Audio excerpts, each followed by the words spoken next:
अय्यूब 42 उसकी 10 आयत में लिखा है, जब अय्यूब ने अपने मित्रों के लिए प्रार्थना की, तब यहोवा ने उसका सारा दुख दूर किया, और जितना अय्यूब के पास पहले था उसका दुगना यहोवा ने उसे दे दिया। When Lord turned the captivity of Job and restored his fortunes. हम प्रार्थना करते हैं कभी, परमेश्वर तू कब बदलेगा, मेरी लाइफ को तू कब चेंज करेगा, जो कुछ गुम गया है, जो खो गया है, तू वापिस कब देगा, कब रिस्टोर करेगा मेरी लाइफ को। यहां पर अय्यूब के ऊपर एक परीक्षा थी। गहरी स्टडी कहती है कि वो परीक्षा सिर्फ परमेश्वर के कारण ही नहीं थी, वो अय्यूब के अपने शब्दों के और अपने डर के कारण थी। वचन कहता है अय्यूब ने कहा, जिससे मैं डरता था वो मुझ पे आ पड़ी। तो इसका मतलब है किसी भी चीज से हमें डरना नहीं चाहिए। हमारी लाइफ का कोई भी बुरा सपना नहीं होना चाहिए कि जो हमें लगे कि ये वाला मेरी चीज साथ नहीं होना चाहिए। किसी चीज से हमें डरना नहीं चाहिए। वो डर इनवाइट करता है उस चीज को घटना, उस घटना को घटित होने के लिए। लेकिन कुछ कमी जो अय्यूब की लाइफ में थी और कुछ परमेश्वर की मर्जी, दोनों इकट्ठी हो गई और अय्यूब के लाइफ के ऊपर परीक्षा आई। जब उसका सब कुछ चला गया, अंत में बीमार हो गया और ठीकरा लेकर अपने फोड़ों के ऊपर वो खुजलाने लगा, और उसके 3 दोस्त उसके पास आए, बात करने लगे अय्यूब से और कहने लगे कि तूने कुछ ना कुछ तो पाप किया होगा, तूने कुछ ना कुछ तो गलती की होगी, ऐसे ही परमेश्वर का दुख तेरे ऊपर नहीं आया। सर्वशक्तिमान कभी गलती नहीं करता। ऐसा इतना बड़ा भयानक दुख तेरे पे आया है, तूने पक्का घमंड किया होगा, तूने पक्का कोई मुश्किल की होगी, तूने पक्का कोई गलत काम किया होगा, क्योंकि सर्वशक्तिमान तो न्याय करने वाला परमेश्वर है, वो अन्यायी नहीं है।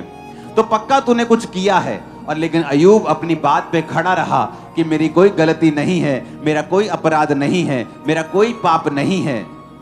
और वो लगातार अपने आप को कोसता रहा और अपनी मृत्यु की आस लगाता रहा और अपने दोस्तों को बोलता रहा और अपने आप को डिफेंड करता रहा। एंड में परमेश्वर आते हैं और दोनों के बीच में बीच बचाव करते हैं, और परमेश्वर कहते हैं तेरे 3 दोस्त भी गलत हैं, क्योंकि इन 3 दोस्तों ने तुझे परखने में गलती की है। तेरी लाइफ में कोई ऐसा भयानक पाप नहीं था कि तेरी जिंदगी में इतनी बड़ी मुसीबत आई।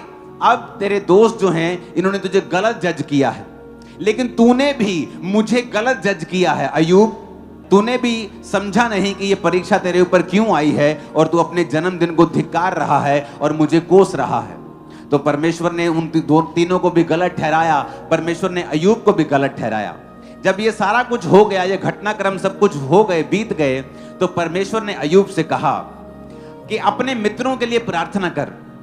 जब तू अपने मित्रों के लिए प्रार्थना करेगा तो मैं जो तेरा है तुझे लौटा दूंगा। उसके मित्र तो गलत थे, अय्यूब को गलत जज किया, पर फिर भी परमेश्वर ने कहा कि अपने मित्रों के लिए प्रार्थना कर। आज आपको कोई एक ताना मार देता है और आप सारी उम्र उसको भूलते नहीं। आप कहते हो कि मैं इस घटना में था, मैं इस प्रॉब्लम में था और इस व्यक्ति ने मुझे ताना मारा था, और आप उसे याद रखते हो।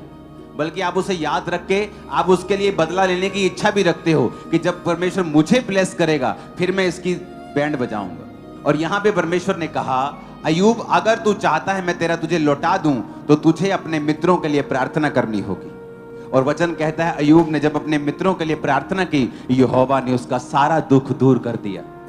उसके मित्र भी श्राप के भागी नहीं हुए, क्योंकि जब आप किसी के लिए प्रार्थना करते हैं जिन्होंने आपको दुख पहुंचाया हो, जब आप उनके लिए आशीष के लिए प्रार्थना करनी शुरू करते हैं तो ऑटोमेटिकली आप उन्हें माफ कर देते हैं। चाहे उन्होंने आपके लिए दुख दिया हो, चाहे वो आपके लिए, चाहे वो परमेश्वर का दास हो, चाहे वो आपकी फैमिली हो, चाहे किसी कोई दुख देने वाला हो, चाहे वो आपके अगुवे हो, चाहे वो कोई भी जन हो। जब आप प्रार्थना करना शुरू करते हैं तो वचन कहता है कि परमेश्वर आपको आशीष देना शुरू करता है। जब उसने किसके लिए प्रार्थना की?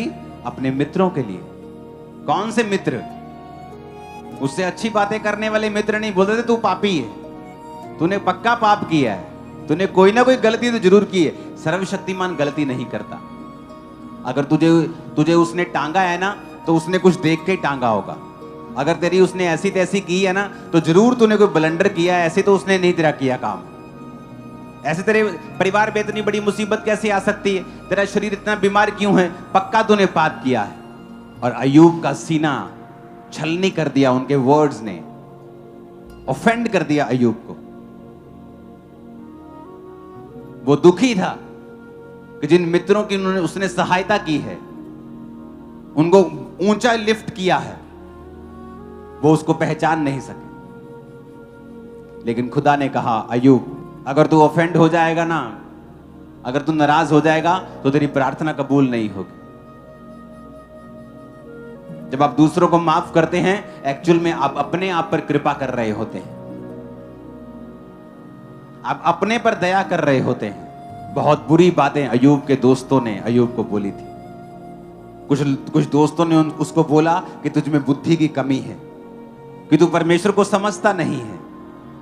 उसे पाखंडी कहा, उसे गधे से कंपेयर किया।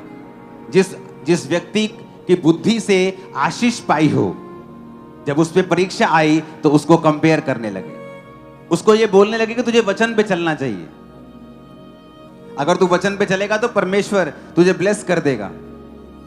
और उसको लगातार तसीहत देते रहे, उसको घमंडी कहते रहे, उसको अधर्मी कहते रहे, जज करते रहे कि शायद तू लोगों का पैसा रखकर अमीर हुआ है। बहुत कुछ उसको कहा, दुनिया की जो बात बोल सकते थे वो बोली उसे। पर परमेश्वर ने कहा, अय्यूब इनके लिए प्रार्थना कर।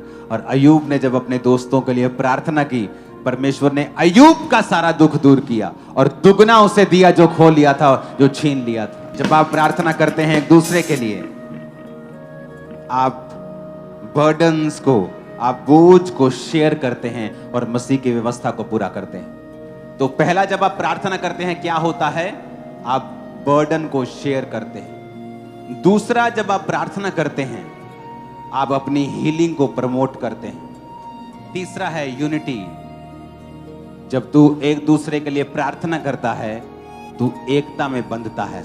चौथा, जब तू प्रार्थना करता है एक दूसरे के लिए, तू क्राइस्ट को कॉपी करता है।